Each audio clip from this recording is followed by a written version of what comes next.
何永賢師傅啦，咁佢係嚟自河南省嘅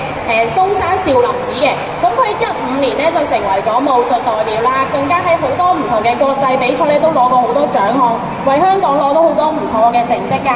咁佢咧同時都係一位好勁嘅武打演員喎，可能大家喺好多唔同嘅電影啊或者係電視劇都見過佢嘅表演嘅。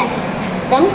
接下嚟啦，我哋今日介紹歐師傅啦。咁佢咧係香港技擊運動總會嘅註冊教練同埋裁判啦。咁佢咧亦都喺好多唔同嘅大型武術比賽入邊咧攞到好多唔同嘅獎啦。佢更加咧對於詠春拳咧都有好大嘅貢獻啦，咁深受佢嘅學生同埋家長嘅歡迎嘅。最後啦，我哋介紹陳達夫師傅啦，咁佢亦都係技擊運動總會嘅總教練啦，咁佢亦都喺世界詠春傳統嘅黐手咧係攞過銅獎，亦都喺好多唔同學校咧表演過，咁都係非常之厲害嘅。咁今日咧，佢哋會為我哋帶嚟唔同嘅武術表演啦，咁大家可以留喺中庭，大家細心欣賞佢哋嘅表演嘅。